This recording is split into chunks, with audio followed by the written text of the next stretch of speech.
हमारी सभी सखियों, सहेलियों और सभी सुनने वालों को चंचल वर्मा और स्वप्निल का प्यार भरा नमस्कार।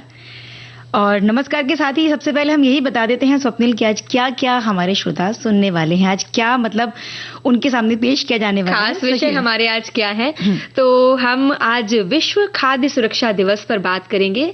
साथ ही साथ एक लोक गायिका जो कि बहुत चर्चित नाम है और वो है गौरी देवी, राजस्थान की मांड गायिका है, इनके बारे में हम बात करेंगे। और गर्मियों का मौसम है, हम सभी जानते हैं, लेकिन गर्मियों में भी कई बार जब ठंड लगे तो ये किस तरह के संकेत हो सकते हैं आपकी सेहत को लेके, या ये क्यों होता है, इस पर अगर आप हमारे सुनने वाले जो भी कुछ जानते हैं वो हमें जरूर लिखकर बताइए और कुछ बातें हम भी साझा करेंगे। बिल्कुल, क्योंकि बीच बीच में जो हल्की सी फुहार पड़ती है ना, उसके बाद जो हम लोग उसमें मस्ती करने लग जाते हैं तो उसका असर कहीं ना कहीं सेहत पर कभी कभार नेगेटिव मतलब नकारात्मक भी पड़ जाता है जी। तो उसके बारे में चर्चा होगी और साथ ही साथ कुछ खाने पीने की भी तो बातें होंगी ना आज। बिल्कुल, गर्मियों का मौसम है तो हम सोच रहे हैं क्यों ना आज ठंडे पेय पदार्थ के बारे में बात की जाए। बिल्कुल, क्योंकि गर्मी में लगता है कि बस कुछ ऐसी चीज मिले जो ठंडक दे जाए। अब फिलहाल मौसम में तो ठंडक है नहीं, क्योंकि बारिश आने में थोड़ा सा वक्त बाकी है। जो तटीय प्रदेश है वहां सबसे पहले बारिश की दस्तक होती है और कहते हैं कि दक्षिण भारत की तरफ वहां सबसे पहले बारिश की फुहारें पड़ जाती हैं, तो वहां शायद शुरुआत हो चुकी है। लेकिन जो मध्य भारत है, उत्तर भारत है, दक्षिण और उत्तर के जो भी प्रदेश हैं वहां तो फिलहाल बहुत गर्मी पड़ रही है। लेकिन बीच बीच में ना अभी कुछ खबरें आ रही हैं ना कि कहीं कहीं पे हल्की छुटपुट फुहारें पड़ रही हैं, तो इस लिहाज से भी हमारा आज का विषय बहुत मतलब जरूरी भी है और बहुत फायदेमंद भी है। और हम बात कर रहे हैं कि खान पान की, गर्मी के मौसम में खास तौर पर खान पान का ध्यान रखना चाहिए। और आज तो हम विश्व खाद्य सुरक्षा दिवस मना रहे हैं। दूषित भोजन और पानी से स्वास्थ्य पर पड़ने वाले जो दुष्प्रभाव हैं उनकी तरफ हमारा ध्यान जाए, हम जागरूक हों, इसीलिए विश्व खाद्य सुरक्षा दिवस मनाया जाता है। साथ ही जो फूड पॉइजनिंग है उसका खतरा भी कम हो सके, इसकी जागरूकता पर ध्यान दिया जाए, इसलिए इसे हम मनाते हैं। हाँ, और ये सुनिश्चित भी किया जा सके कि हमारा भोजन खाने के लिए जो है वो पूरी तरह से सुरक्षित है।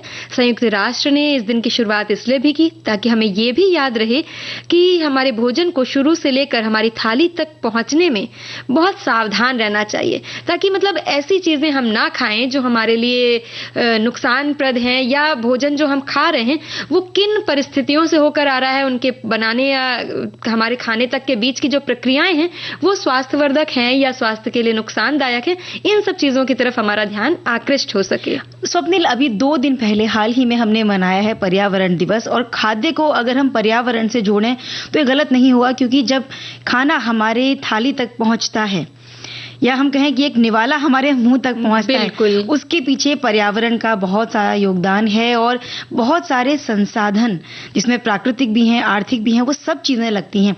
किस तरह से एक किसान की मेहनत होती है उस बीज को बोने में, पर्यावरण कितना सहयोग देता है, उसके लिए पानी लगता है, उसके लिए हवा लगती है, धूप की जरूरत होती है, और फिर उसके अलावा जब उसे यहाँ वहां पहुंचाया जाता है मंडियों में और हमारे घर तक, वहां पहुंचाने के लिए जो भी साधन लगते हैं, यानी कि पेट्रोल लगता है, वाहन लगते हैं, ये सब चीजें अगर वो समझिए कि फूड वेस्ट करते हैं, खाने को हम बिगाड़ देते हैं, तो कितने लोगों की मेहनत खराब होती है, पर्यावरण का संतुलन बिगड़ता है, यहाँ तक कि जो हमारी जेब का संतुलन है वो भी बिगड़ता है। और साथ ही साथ ये भी तो है कि हम लोग खाने की जो मतलब जितना हमारी आवश्यकता है उसी के अनुसार हमें अपनी थाली में वो भोजन लेना चाहिए। ये भी बिंदु जो है वो बहुत महत्वपूर्ण है और इस पर विशेष रूप से ध्यान देने की जरूरत है। और मुझे लगता है कि इस समय नहीं लगता कि महत्वपूर्ण है हम एक गाना सुन लें। बिल्कुल।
स्वप्निल, हम बात कर रहे थे विश्व खाद्य सुरक्षा दिवस के बारे में। तो 2024 में विश्व खाद्य सुरक्षा दिवस इसलिए चुना गया विषय है, हम बात कर रहे थे कि थीम के बारे में, जो हमारे सुनने वालों ने भी लिखकर भेजी है। इसका थीम है खाद्य सुरक्षा अप्रत्याशित के लिए तैयार रहें। ये विषय हमारे खाद्य आपूर्ति को संभावित खतरों से बचाने के लिए सक्रिय होने में महत्व को दिखाता है। खाद्य उत्पादन में महत्वपूर्ण प्रगति के बावजूद जो बीमारियां दिखाई दे रही हैं, वो चिंता का एक बहुत खास विषय बनी हुई है, जिन पर ध्यान देने की जरूरत है। बिल्कुल, और हमारे एक साथी ने भी ऐसे ही लिखकर भेजा है कि विश्व खाद्य दिवस पर यही है कामना, दोस्तों थाली में कभी अन्न न छोड़ना। उन कृषक भाई बहनों से पूछिए कि इसकी कीमत जो हर मौसम में अपने खेतों की फसलों को बच्चों की तरह जपते हैं। हमारे विद्यालय में नियम से खाने की थाली का निरीक्षण करने हेतु बच्चों की ड्यूटी जूठी प्लेट डालने वाली ट्रॉली पर लगती है। हम तो घर बाहर सब जगह बोलते हैं कि नहीं पसंद है कोई भोजन तो थाली में ही मत लो। ये छोटे छोटे से प्रयास हैं, इन्हीं से संभव है कि जो भोजन की बर्बादी है उसे रोका जा सके। बिल्कुल, अगर आप किसी शादी ब्याह में जाते हैं, किसी आयोजन में जाते हैं जहां आपको भोज पर आमंत्रित किया गया है, वहां पर भी आप इस चीज को लागू कर सकते हैं कि थाली में उतना ही भोजन लें जितना हमें खाना है। कई बार कुछ चीजें बड़ी लुभावनी लगती हैं, आकर्षित लगती हैं देखने में। हमें लगता है हम खा लेंगे और हम ढेर सारा अपनी प्लेट में परोस लेते हैं और फिर हमसे खाया नहीं जाता, फिर वो झूठन के रूप में डस्टबिन में चला जाता है, जो कि बहुत ही गलत है।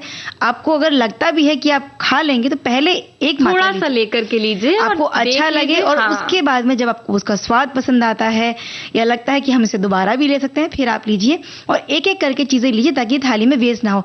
या कई बार आप अगर होटल में खाना खाने जा रहे हैं, तब भी हम खाने को वेस्ट कर देते हैं, जबकि उसे हम खरीद कर खाते हैं, तब भी हम इस चीज की परवाह नहीं करते। तो ऐसी जगह जब आपको लगता है कि वो खाना ज्यादा आ गया है, तो बहुत सारे लोग जिन तक खाना नहीं पहुंच पाता है, उनके बारे में हम सोच सकते हैं। बिल्कुल, कुल मिला के बात यही है कि इस खाद्य सुरक्षा दिवस पर हमें इस बात को हम जान लें कि खाने को वेस्ट होने से बचाना है। और इसके बारे में जो किए गए शोध हैं खाद्य सुरक्षा के बारे में, लगभग 600 मिलियन लोग असुरक्षित खाने से बीमार पड़ते हैं। तो ये आंकड़ा बहुत बड़ा है, इसलिए हमें ये भी सुनिश्चित करना होगा कि हमारा भोजन सुरक्षित है, किस तरह से हमारी थाली तक पहुंचे, क्योंकि हमारा स्वास्थ्य इसी चीज पर निर्भर करता है। बिल्कुल, और इस मामले में हमें ना थोड़ा सा सावधानी बरतने की जरूरत है, क्योंकि जो दूषित भोजन होता है उससे जो बीमारियां उत्पन्न होती हैं या बीमारियां पैदा होने की जो संभावना रहती है, उसके लक्षणों में मुख्य रूप से जैसे गर्मियों में होता है ज्यादातर ना, खुला भोजन खा रहे हैं या जिन पर कीड़े मकोड़े बैठ रहे हैं, मक्खी बैठ रही है, तो वो दूषित माना जाता है और उसमें जो है उल्टी, पेट दर्द, मरोड़, दस्त आदि शामिल हो जाते हैं। लेकिन जो हम सुरक्षा के उपायों की बात कर रहे हैं कि ढक कर रखें भोजन, कटे हुए फल सब्जियां ना खाएं, जैसे कि हमको शुरू से बचपन से ये चीजें सिखाई जाती हैं, तो इन चीजों का थोड़ा सा ध्यान रखें और इन सुरक्षा उपायों का उपयोग करके खाने को विषाक्त या दूषित होने से हम रोक सकते हैं। और विश्व खाद्य सुरक्षा दिवस बहुत ही महत्वपूर्ण है, क्योंकि हमारे भोजन को हम कैसे सुरक्षित करें इसके बारे में जागरूकता रखने में हमारी मदद करता है। और जब ज्यादा से ज्यादा लोग खाद्य सुरक्षा के बारे में जानेंगे, तो अपने भोजन को भी सुरक्षित रखने के लिए बेहतर कदम वो आगे उठा सकेंगे। और इस भोजन की सुरक्षा के लिए प्रक्रिया अपनाने के लिए ये दिन हमें प्रोत्साहित करता है। स्वप्न, बिल्कुल, और हमारे एक साथी ने बड़ी सुंदर सी कविता लिखकर भेजी है विश्व खाद्य सुरक्षा दिवस पर कि धरती माता देती है अनमोल उपहार, हम सबका कर्तव्य है रखें इसे सवार। हर थाली में हो खाना स्वच्छ और निरोग, हर बूंद पानी हो निर्मल और संतोष, अन्न का ना हो अपव्यय समझें इसका मोल, हर कण में छुपा है जीवन का अमोल, किसान की मेहनत का करें हम आदर, सही भंडारण से रोकें अन्न का अनादर। खाद्य सुरक्षा का पालन है सबकी जिम्मेदारी, सभी मिलकर निभाएं ये पुनीत जिम्मेदारी। क्या बात है, क्योंकि बहुत सारे लोग कड़ी मेहनत करते हैं ताकि हमारा भोजन हम तक सुरक्षित रूप में पहुंचे। ये दिन हमें उम्मीद देता है कि सावधान रहकर हम जो दूषित भोजन है उससे बच सकें। और ये दिन विशेष तौर से भोजन उगाने, उसे बांटने और सही तरीके से खाने के लिए हमें प्रेरित करता है। और घड़ी की सुइयां इशारा कर रही हैं कि वक्त हो चला है एक अंतराल का।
विश्व खाद्य सुरक्षा दिवस पर एकजुट होकर हम एक ऐसे भविष्य की आशा करते हैं जहां अच्छा भोजन सभी को पोषण दे सके और जो भोजन की बर्बादी होती है उसे भी हम रोक सकें, क्योंकि सीधे सीधे इसका जुड़ाव हमारे स्वास्थ्य से है। बिल्कुल। तो हम स्वस्थ रहें। हाँ, स्वस्थ रहें और इन चीजों का जो है सही सदुपयोग कर सकें, ये बहुत जरूरी है और यही इस दिन का उद्देश्य भी है।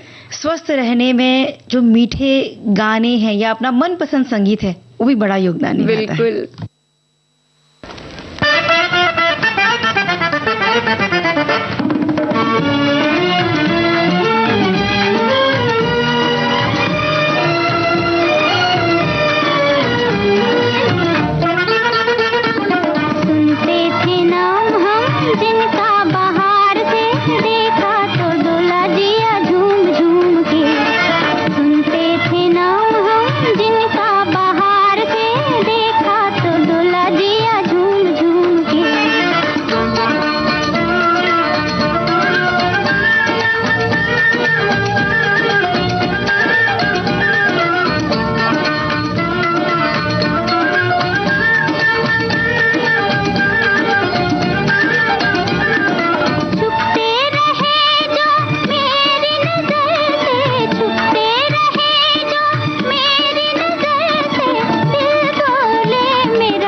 स्वप्निल, हम गीत सुनने से पहले हमने कहा ना कि भाई स्वास्थ्य को बेहतर रखने में गानों का बड़ा योगदान होता है, और वो गीत जब अपनी मिट्टी से जुड़े होते हैं यानी कि लोक गीत होते हैं तो उनसे एक जुड़ाव हमारा ज्यादा हो जाता है, और जहां के हम रहवासी होते हैं, जहां के हम निवासी हैं, उस मिट्टी से जुड़ा हुआ संगीत हमें बिल्कुल अपना सा लगता है। और इसी तरह से हम आज बात करेंगे राजस्थान की लोक संगीत की, तो वहां की लोक संगीत की जैसे ही बात करें तो जो मांड गायकी है वो सबसे ऊपर आता है उसका नाम, और इसीलिए उसमें मशहूर गौरी देवी जी की बात आज हम करने वाले हैं। बिल्कुल, और मांड का जिक्र हो और गौरी देवी की बात ना हो ये तो हो ही नहीं सकता।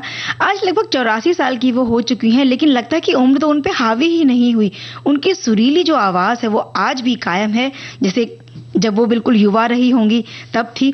और अपने सुरीले कंठ से जब वो ऊंचे ऊंचे सुर लगाती हैं तो ऐसी आवाज उनकी लगती है कि लगता है माइक की जरूरत ही नहीं पड़ती है सच में। और जीवन में इतने सारे उतार चढ़ाव और संघर्षों से गुजरकर मांड गायकी से देश दुनिया में इन्होंने अपनी अलग पहचान बनाई है।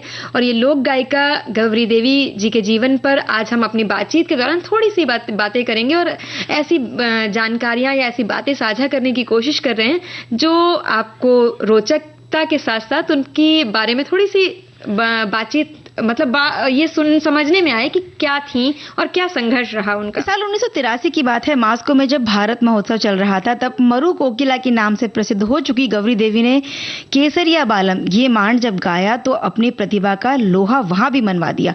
और जोधपुर की मांड मलिका गौरी देवी के लिए राजस्थान और भारतीय संस्कृति के लिए ये उस समय कह सकते हैं कि बहुत ही गौरवशाली क्षण थे। बिल्कुल। 14 अप्रैल 1920 को जन्मी गौरी देवी के पिता बंशीलाल बीकानेर महाराजा के प्रमुख दरबारी गायक थे। घर में मांड गायकी के वातावरण में गौरी देवी पारंगत गायिका बन गई और परिवार ने ही उन्हें मां सरस्वती की शरण में संगीत सिखाया। इसके बाद वे बीकानेर से जोधपुर आ गईं। उन्होंने सिद्धेश्वरी देवी और रसूलन जैसी सिद्ध हस्त ठुमरी गजल गायिकाओं से कुछ सीखा, यानी कि संगीत की तालीम ली उन्होंने। और साल 1957 में गौरी देवी ने रेडियो दूरदर्शन पर मांड गायकी के कार्यक्रम भी दिए और ये कार्यक्रम बहुत लोकप्रिय भी हुए उनके। बिल्कुल। 10वीं 11वीं शताब्दी में जैसलमेर जो था वो मांड क्षेत्र कहलाता था। यहीं पर गायन शैली जो विकसित हुई उसे मांड कहा जाता है और ये एक तरीके से श्रृंगार प्रधान गायन शैली है जो ठुमरी और गजल के जैसी ही है। राजस्थान में गाई जाने वाली सबसे ज्यादा पसंद की जाने वाली और लोकप्रिय शैली मांड शैली है। और अगर हम बात करें गौरी देवी की तो उनके कंठ की मधुरता में भजन, ठुमरी, लोक संगीत, गजल, मांड के साथ साथ दरबारी गायन में सिद्धहस्त होने के बाद उनकी पहचान एक कलाकार के रूप में हुई और बहुत सारी संस्थाएं यानी कि देश विदेश से उन्हें गायन के लिए आमंत्रित करती रही हैं। और इनके जीवन की बात अगर करें तो इनका विवाह जो है, शादी मतलब 20 साल की उम्र में हो गई थी जोधपुर के जागीरदार मोहनलाल गोमती के साथ और एक पुत्र रत्न की प्राप्ति हुई इन्हें। इसके बाद कुछ समय तक खुशियां छा ही रहीं, लेकिन अल्पायु में ही गौरी देवी को अपने पति को खोने का दुख सहन करना पड़ा। लेकिन फिर भी उनका संगीत से प्यार कम नहीं हुआ और उन्होंने इस गायकी को कभी छोड़ा नहीं। और क्योंकि पति का देहांत हो चुका था तो आर्थिक संकट भी घर में थे, वो जूझ रही थी, लेकिन मांड गायकी जो उनकी थी यही उनकी आजीविका का साधन बनी। और इस कठिन समय में जोधपुर के महाराजा उम्मेद सिंह ने गौरी देवी को संरक्षण और प्रोत्साहन दिया। बिल्कुल। और बीकानेर राजघराने में अलग अलग तरह की गायकी ने उन्हें उच्च स्तरीय श्रेणी के गायकों में स्थान दिलवाया, क्योंकि इनके पास जो कला थी उसमें इतनी विशेषता थी कि इनका नाम बहुत प्रसिद्ध हो गया था उस वक्त पर। राजस्थान संगीत नाटक अकादमी जोधपुर ने उनकी आवाज को बुलंद करते हुए अंतर्राज्यीय सांस्कृतिक आदान प्रदान के अंतर्गत उड़ीसा, कर्नाटक, महाराष्ट्र, गोवा, पश्चिम बंगाल, केरल, तमिलनाडु जैसे बहुत सारे प्रांतों में भेजा और अकादमी की ओर से समय समय पर उन्हें सम्मानित भी किया गया। गौरी देवी के लगभग 100 गीत या उससे ज्यादा कम भी कह सकते हैं ये ध्वनिबद्ध किए गए। गानों के रिकॉर्ड बनाने वाली जो बड़ी से बड़ी कंपनी थी उन्होंने भी इनके LP रिकॉर्ड जारी किए और इस तरह से जो उनकी प्रसिद्धि है वो दिन पर दिन बढ़ती चली गई। बिल्कुल। और भी बहुत सारी बातें अभी हम करेंगे, पर उससे पहले एक गीत सुन लेते हैं। गीत क्यों, हम मांड सुनते हैं जो रूपा गांगुली की आवाज। बिल्कुल।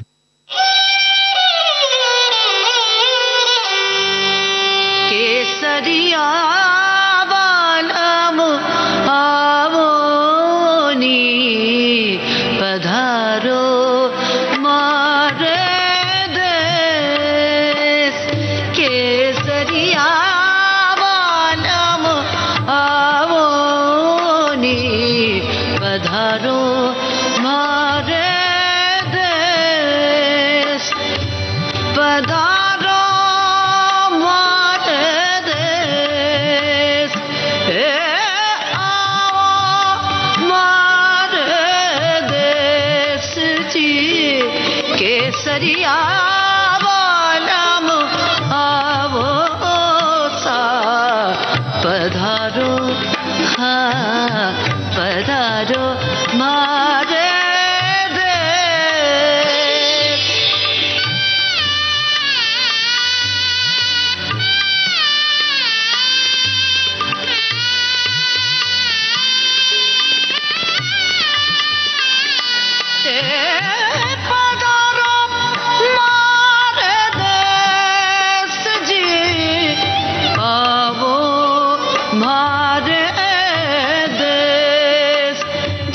केसरिया बालम आवो सा। पधारो मारे देश। केसरिया बालम आवो सा। पधारो मारे देश।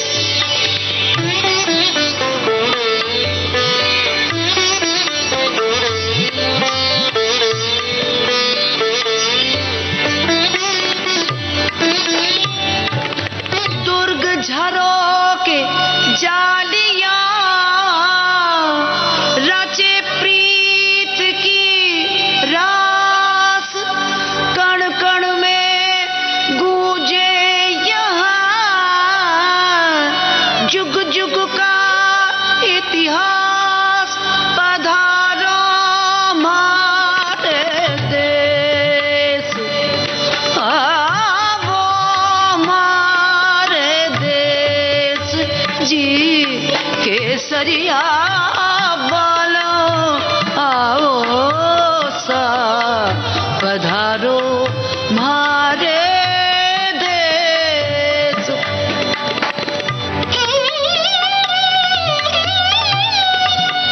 नारी पचरंग ओढ़नी, मर्द सजीली पाग, रचते घूमर घाघरे, जब छिड़े रंगीले राग, पधारो हमारे देश, आओ हमारे देश जी केसरिया बलम आओ नी पधारो, हाँ पधारो हमारे देश।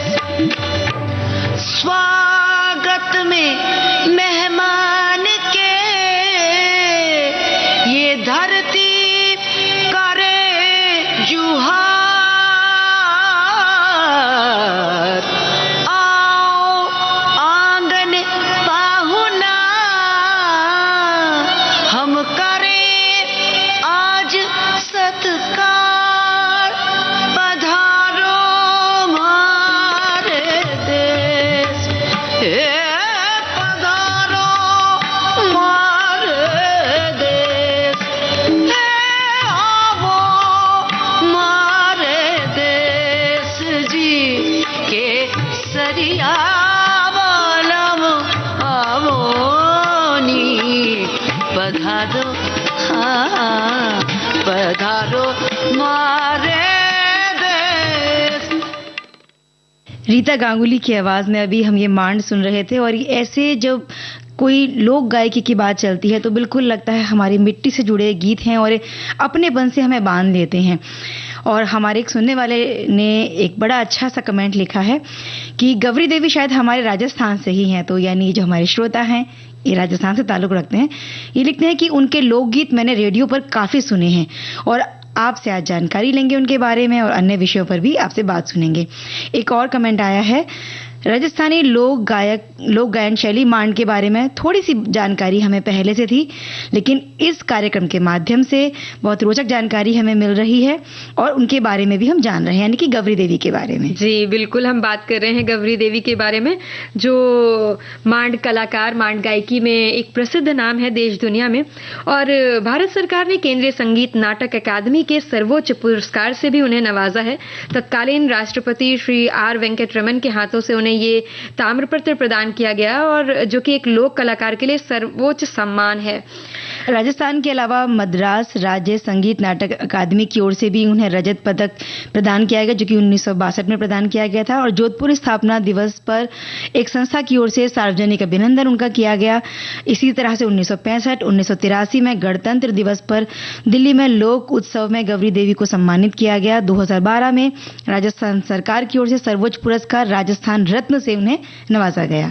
वो प्रतिवर्ष राजस्थान पर्यटन विभाग की ओर से आयोजित समारोह में मांड गायकी के कार्यक्रम प्रस्तुत करती रही हैं।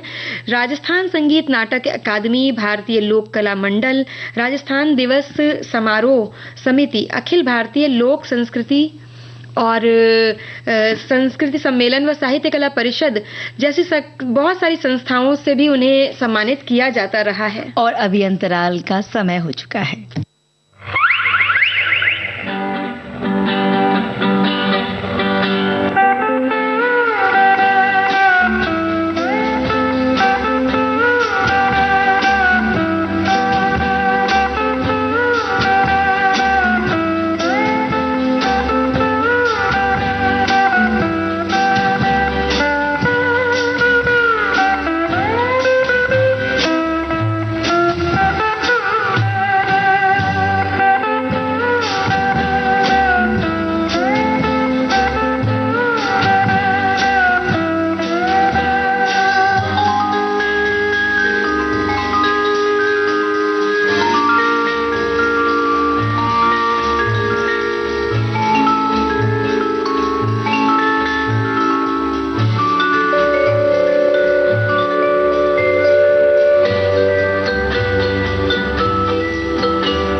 1988 को वो इस संसार से अलविदा कह गई थीं और एक इतिहास उन्होंने रच दिया। उनकी स्मृतियां आज भी हमारे दिलों में बसती हैं। बिल्कुल, उनकी पहचान मांड गायकी केसरिया बालम आओ ना पधारो मारे देश, इस गीत ने, इस मांड ने एकदम आज भी लोगों के दिलों में अपनी खास जगह बना रखी है और अपनी खनकदार गायकी से गौरी देवी ने देश दुनिया में अपनी पहचान बनाई।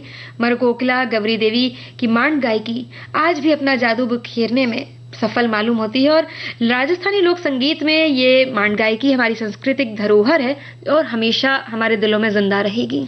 उनकी आवाज इतनी सुरीली है कि मन करता है बस उनके जो मांड है वो सुनते ही जाएं। और वो कहती भी थी ना कि मांड गायकी का सम्मान हमेशा बना रहना चाहिए। इसी लिहाज से अपनी पोती को भी उन्होंने मांड गायकी के लिए तैयार किया ताकि ये परंपरा है वो आगे बढ़ती रहे।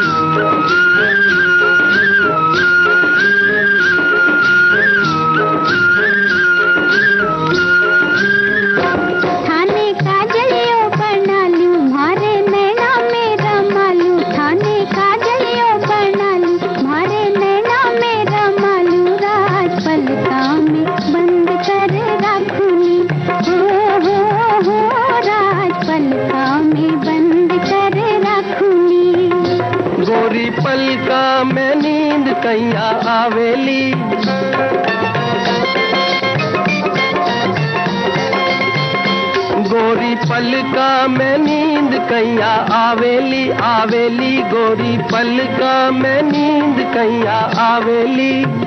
तुम्हारी पलका पालनी ये झुलावली झुलावली, पलका पालनी ये झुलावली। हो मारे नैना सो दूर दूर कैया जाला जी, ढोला कैया जाला जी। मारे नैना सो दूर दूर कैया जाला जी, ढोला कैया जाला जी। थाने चंदन हार बना लूं, थाने चंदन हार बना लूं, मारे हृदय को लगा लूं, चुनरी में लुकाए थाने राखूंगी।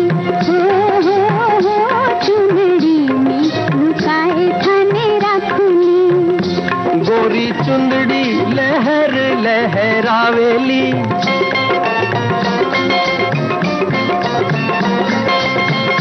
गोरी चुंदड़ी लहर लहरावेली लहरावेली, चुंदड़ी लहर लहरावेली।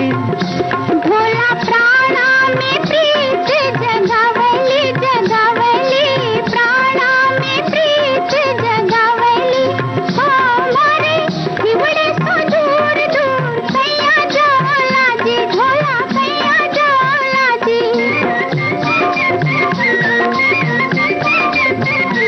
मारे हिवड़े सो दूर दूर कैया जाला जी, ढोला कैया जाला जी। थाने मोतीड़ो बना लूं, थाने मोतीड़ो बना लूं, मारे होता तो लगा लूं, राजनथनी में बांध कर राखूंगी। हो राजनथनी में बांध कर राखूंगी। थाने का जलियो बना लूं, मारे नैना में रमा लूं, राज पलका में बंद कर राखूंगी। हो राज पलका में बंद कर राखूंगी। गर्मियों के मौसम में स्वप्निल ठंड लगना बीमारियों का संकेत हो सकता है और बिल्कुल इसे अनदेखा नहीं करना चाहिए, क्योंकि बहुत तेज गर्मी के दौरान कभी कभार ऐसा होता है कि किसी दिन अचानक आंधी या तूफान या बारिश आ जाती है और हमें ठंड लग सकती है। बिल्कुल, और उस समय तो हमें लगता है कि चलो बहुत अच्छा हुआ, मौसम ठंडा हो गया, मतलब इतनी सारी गर्मी हो रही थी उसमें राहत मिल गई, बड़े खुश हो जाते हैं। लेकिन इसके बाद एक दो दिन बाद जो फिर गर्मी पड़ती है ना, उसमें तो इतनी उमस होती है और साथ में ऐसी बारिश जो स्वास्थ्य के लिए ना वो बहुत सारी बड़ी परेशानियां लेकर आती है।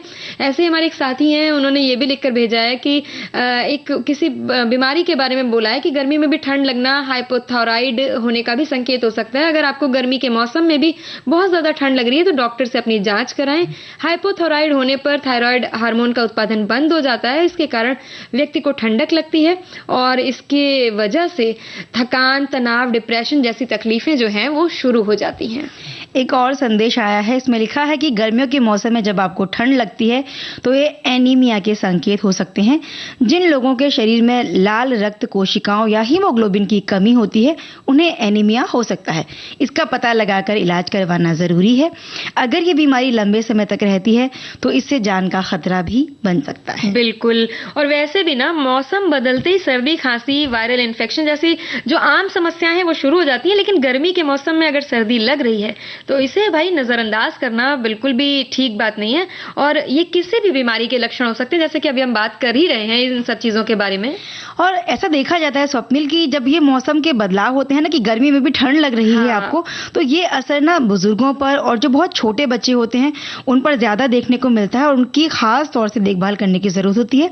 या हम कह सकते हैं कि अगर हमारा लाइफ स्टाइल ऐसा है जो इन चीजों को जन्म दे रहा है तो हम वहां भी अपना कुछ बदलाव कर सकते हैं। इसी तरह से हमारे साथी ने भी एक संदेश लिखा है कि भाई जब गर्मी में ठंड लगे तो एसी या कूलर की वजह से ही लग सकती है और जब लाइट का बिल आता है तब तो हमें पसीना ही आ जाता है। तो बिल्कुल सही बात है, क्योंकि इनमें जो कंप्रेसर या मोटर लगता है उससे बिजली की खपत ज्यादा होती है और इसीलिए ये ठंडक भी हमें ज्यादा देते हैं। लेकिन अगर मौसम में थोड़ा भी बदलाव हो रहा है उस वक्त अगर हम एसी कूलर चालू रखेंगे तो हमारी सेहत पर सीधा बुरा असर इनका पड़ता है।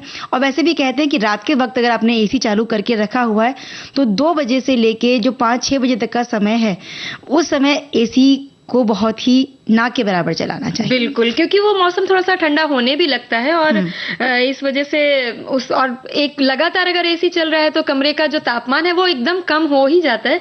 तो ऐसे में जरूरी है कि उसे बंद कर दें, वो आपका बिजली का बिल भी बचाएगा और आपके स्वास्थ्य के लिए भी मतलब स्वास्थ्य की रक्षा भी करेगा।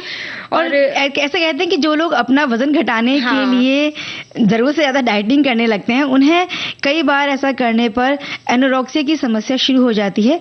और एनोरेक्सिया नर्वोसा एक तरह का डाइटिंग डिसऑर्डर है।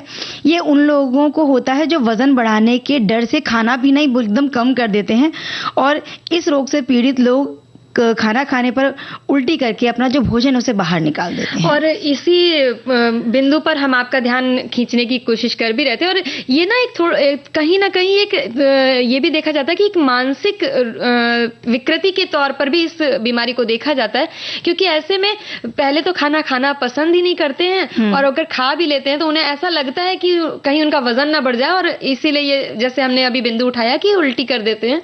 तो ये एक बड़ी गंभीर समस्या में आती है। बिल्कुल, चिंता, तनाव या डर जैसी भावनाएं और प्रतिक्रियाएं भी ठंड लगने का कारण बन सकती हैं। तनावपूर्ण स्थिति के समय में शरीर एड्रेनालाइन जैसे तनाव हार्मोन जारी करता है और रक्त वाहिकाएं जो वो सिकुड़ जाती हैं और ऐसा होने से हमें ठंड का एहसास होने लगता है। बिल्कुल। और हमारे एक साथी हैं लिखकर मतलब उन्होंने लिखा है, संदेश भेजा है कि गर्मी में अगर बहुत ज्यादा ठंड लग रही है तो सबसे पहले तो डॉक्टर से अपनी जांच कराएं, साथ ही अपने जीवन शैली में कुछ बदलाव जरूर करें और साथ ही साथ अपने शरीर में पानी की कमी ना होने दें। शरीर को हाइड्रेटेड रखें, इसके लिए दिन भर में खूब पानी पीते रहें। प्यास लगने का इंतजार किए बिना पानी पीने की आदत डालें। शरीर में पानी की कमी से मुंह सूखना, चक्कर आना, पेशाब में जलन जैसी समस्याएं भी हो सकती हैं। इसके अलावा हम एक चीज का और ध्यान रख सकते हैं कि जंक फूड या फास्ट फूड ये चीजें हमारे रोग की प्रतिरोधक क्षमता को कमजोर करते हैं और वजन भी बढ़ा देते हैं। इसलिए कोशिश करें कि घर का खाना जो घर में बनता है हम वही खाएं और जो स्वाद भी है उसमें सेहत भी है। बाजार में कई बार स्वाद के लालच में ही हम जाते हैं लेकिन स्वास्थ्य को हानि पहुंचा देते हैं। बिल्कुल। और हमारे एक साथी लिख रहे हैं कि जब गर्मी में पसीने से पूरी तरह कपड़े भीग जाते हैं तो अचानक तेज हवा चलने पर गर्मी में भी ठंडक महसूस होने लगती है, लेकिन इससे स्वास्थ्य पर भी बहुत बुरा असर पड़ता है।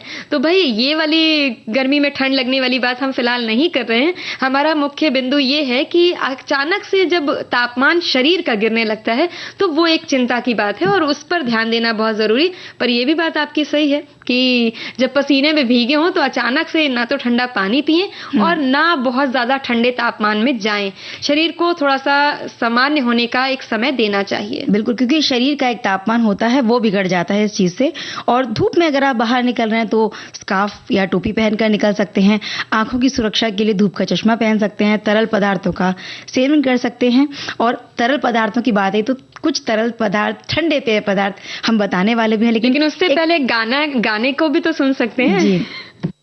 कभी काली रतियां, कभी दिन सुहाने, किस्मत की बातें तो किस्मत ही जाने।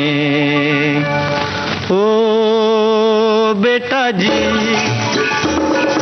ओ बेटा जी, अरे ओ बाबूजी, किस्मत की हवा कभी नरम कभी गरम, कभी नरम नरम कभी गरम गरम, कभी नरम गरम नरम गरम। ओ बेटा जी, किस्मत की हवा कभी नरम कभी गरम, कभी नरम नरम कभी गरम गरम, कभी नरम गरम नरम गरम। ओ बेटा जी।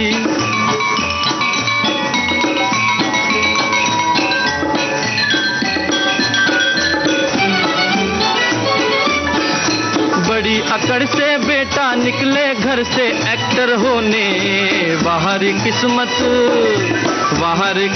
किस्मत में थे लिखे बर्तन धोने, अरे भाई लिखे बर्तन धोने। ओ बेटा जी, जीने का मजा कभी नरम कभी गरम, कभी नरम नरम कभी गरम गरम, कभी नरम गरम नरम गरम। ओ बेटा जी, अरे ओ बाबूजी, किस्मत की हवा कभी नरम कभी गरम, कभी नरम नरम कभी गरम गरम, कभी नरम गरम नरम गरम। ओ बेटा जी।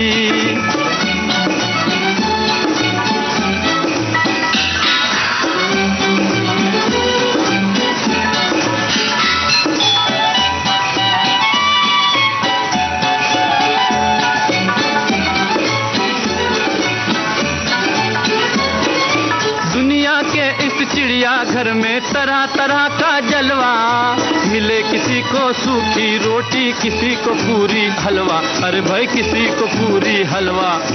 ओ बेटा जी, खिचड़ी का मजा कभी नरम कभी गरम, कभी नरम नरम कभी गरम गरम, कभी नरम गरम नरम गरम। ओ बेटा जी।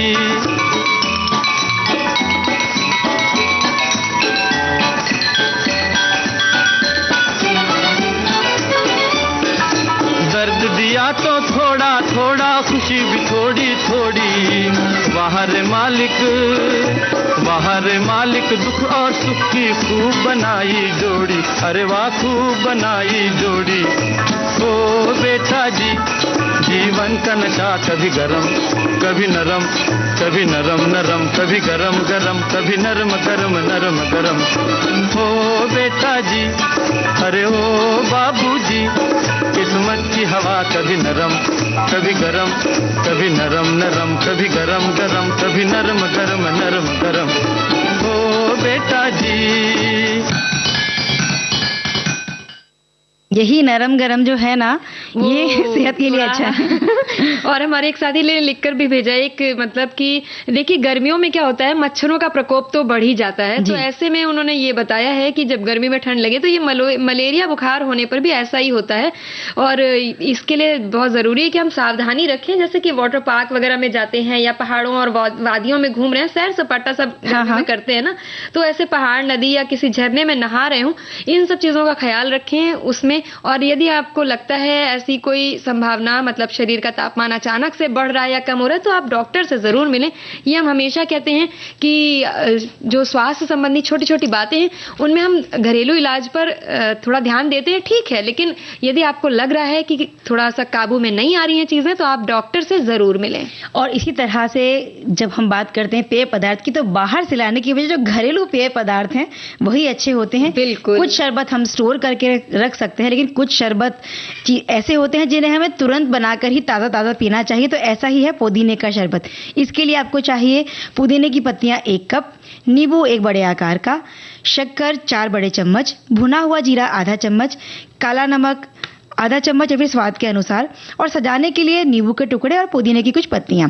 इसे बनाने के लिए पुदीने की पत्तियां, शक्कर, काला नमक, भुना जीरा और यानी जो भी सारी सामग्री है, इसे लगभग 1/4 कप पानी डालकर अच्छे से पीस लें, छान लें। अब ग्लास में कुछ बर्फ के टुकड़े डालें, आधा ग्लास इसे शरबत से भर दें और बाकी आधे ग्लास में ठंडा पानी या फिर आप सोडा भी डाल सकते हैं, और कुछ नींबू के टुकड़े और पुदीने की पत्तियों से सजाकर इसे ताजा ताजा सर्व करें। बिल्कुल, जितना ये पीने में अच्छा लगेगा उतना देखने में भी कितना खूबसूरत लगेगा। इसी तरह तरबूज और कच्चे आम का शरबत भी है। उसकी सामग्री ये है कि बारीक पिसा हुआ तरबूज ले लें 1 कप, और कच्चे आम के छोटे छोटे से टुकड़े 1/4 कप ले लें, कीवी 1/4 कप बारीक कटी हुई, और बारीक कटी हुई पुदीने की पत्तियां 1/4 कप, पीसी हुई शक्कर 1 बड़ा चम्मच, और अगर तरबूज मीठा है तो ये शक्कर की मात्रा आप कम कर सकते हैं, या फिर अगर आप कम शक्कर इस्तेमाल करते हैं या शक्कर नहीं इस्तेमाल करना चाहते तो आप शक्कर ना भी मिलाएं। जीरा पाउडर आधा छोटा चम्मच, नमक स्वाद अनुसार। और करना यह है कि सारी सामग्री को किसी बर्तन में डालकर अच्छी तरह से मिला लें। 1 गिलास में इसे आधा भरें और बाकी आधे में ठंडा पानी भरें। पुदीने की पत्तियों से सजाकर और सर्व करें। और सजाने के लिए तरबूज के छोटे से टुकड़े भी आप लगा सकते हैं, और साथ में नींबू के पतले स्लाइसेस काट करके भी आप ग्लास के किनारे लगा करके उनकी खूबसूरती के साथ बिल्कुल पीने के लिए पेश कर सकते हैं। और अब सर्व करते हैं एक मीठा मीठा सा गाना।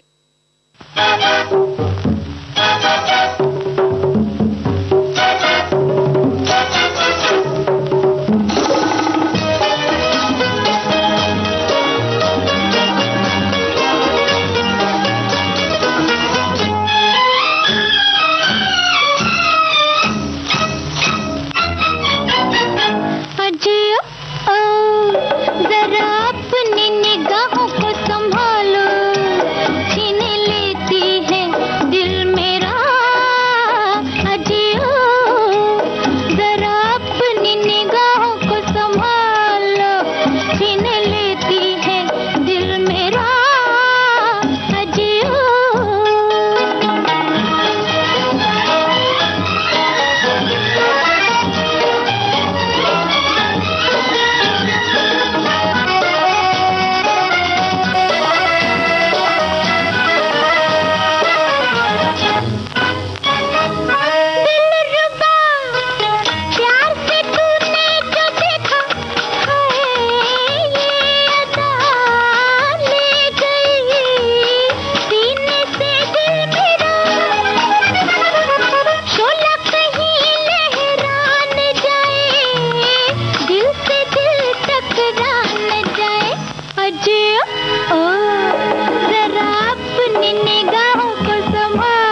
का पन्ना तो हम सब बनाते हैं, आज हम बनाते हैं इमली का पन्ना। क्या बात इसे है, बनाने के नई लिए रेसिपी। हाँ, इसे बनाने के लिए इमली का गूदा चाहिए लगभग 200 ग्राम, मिश्री चाहिए धागे वाली, उसका पाउडर और लगभग 2 बड़े चम्मच, क्योंकि ये सेहत के लिए भी अच्छा होता है। अदरक का पाउडर, जिसे हम सौंठ पाउडर भी कहते हैं, वो चाहिए लगभग आधा छोटा चम्मच। काला सफेद नमक स्वाद के अनुसार आप ले सकते हैं। सौंफ और जीरा 1-1 बड़ा चम्मच, और सजाने के लिए या स्वाद बढ़ाने के लिए रायता की बूंदी ले सकते हैं, वो लगभग 2 बड़े चम्मच। इसे बनाने के लिए सौंफ और जीरा को थोड़ा थोड़ा सा भून लें और महीन पीसकर पाउडर बना लेना है। अब एक बड़े गहरे बर्तन में इमली का गूदा, मिश्री का पाउडर, अदरक पाउडर, सौंफ जीरे का पाउडर, ये सारी सामग्री डालकर अच्छी तरह से मिलाने के बाद में जरूरत के हिसाब से ठंडा पानी डालें और स्वाद के अनुसार नमक मिला दें। अब ग्लास में बर्फ के टुकड़े और थोड़ी सी रायता बूंदी डालकर इसे सर्व करें। क्या बात है। और मेरे पास भी एक और शरबत है बताने के लिए। क्या बात और है? इसमें ना बहुत मतलब किसी एक फल का हम इस्तेमाल नहीं करें, हम बहुत सारे फल इकट्ठा कर लिए हमने। अच्छा। तो अब जब ऐसा होता है ना, जब बहुत सारे फल इकट्ठा हो जाए तो ये शरबत बन सकता है। इसमें संतरे जो हैं वो उनकी 15 से 16 फाक जो बीज निकाल करके हम ले सकते हैं। अनार के थोड़े से दाने हैं आधा कप के आसपास, तो आधा कप के आसपास काले अंगूर, नमक स्वाद के अनुसार, और अगर संतरे खट्टे हैं तो आप फिर स्वादानुसार पिसी शक्कर मिलाएं और इन सबको नमक डाल करके बारीक पीस लीजिए, मिक्सी में चला लीजिए और 3/4 ग्लास फलों के रस के साथ थोड़ी सी बर्फ के टुकड़े और ठंडा पानी डालें और ठंडा ठंडा सर्व करें। क्या बात है। तो आज ये जो शरबत हमने बनाई, ये सब वही है जिन्हें आप स्टोर नहीं कर सकते, लेकिन बिल्कुल आप ताज़ा ताज़ा बनाकर पीजिए और ज़्यादा वक्त भी नहीं लगेगा। आपकी जब इच्छा हो या कोई मेहमान घर पे आ जाए, बिल्कुल, तो बिल्कुल आप एक गाना हो जाए। हाँ। अच्छा तो हम चलते हैं, फिर कब मिलोगे, जब तुम कहोगे, जुमेरात को, हाँ हाँ आधी रात को। कहाँ? वहीं जहाँ कोई आता जाता नहीं, वहीं जहाँ कोई आता जाता नहीं। अच्छा तो हम चलते हैं,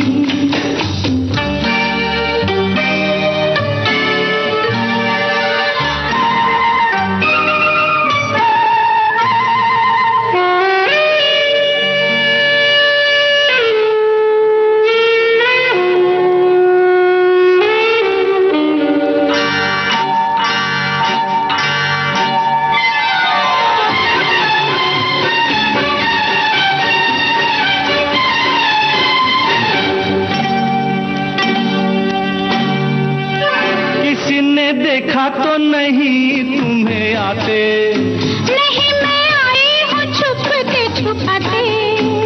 देर कर दी बड़ी, जरा देखो तो घड़ी, ओहो मेरी तो घड़ी बंद है, तेरी ये अदा मुझे पसंद है। देखो बातें बातें कर लो जल्दी जल्दी, फिर ना कहना अभी आई अभी जल्दी। तो आओ पास बैठे पल दो पल, आज नहीं कल, क्यों क्यों? आज नहीं कल, ये तो एक बहाना है, वापस घर भी जाना है। कितनी जल्दी ये दिन ढलते हैं। हाय टाटा।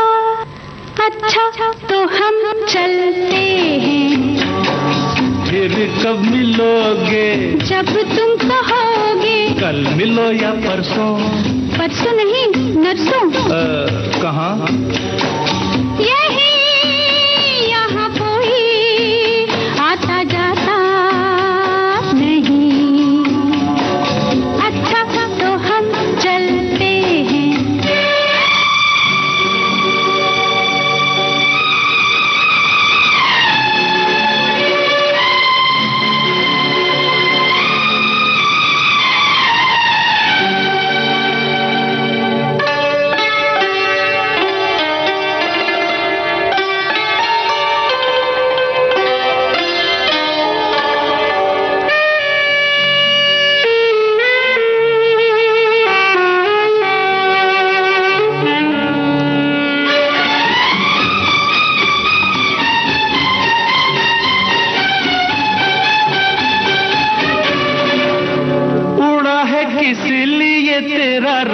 गोरी। हमारी पकड़ी गई है बस चोरी। अच्छा, राम जाने क्या हुआ अब। कैसे हुआ ये गजब।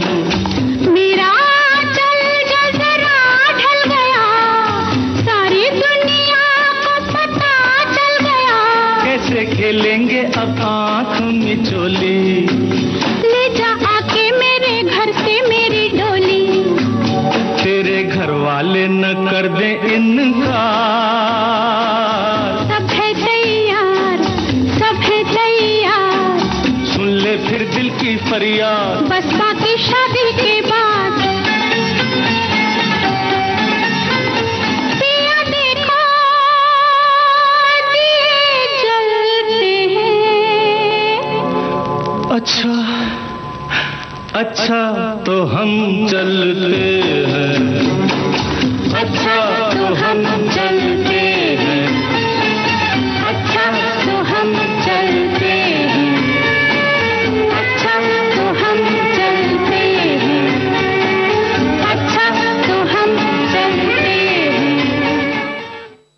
स्वप्निल, अच्छा हम भी चलते हैं हाँ बिल्कुल, इस गीत के साथ साथ हम लोग भी चलते चलते एक बार आ गए और इजाजत ले विदा लेते लेने। हैं। सभी को चंचल वर्मा और स्वप्निल का नमस्कार। नमस्कार।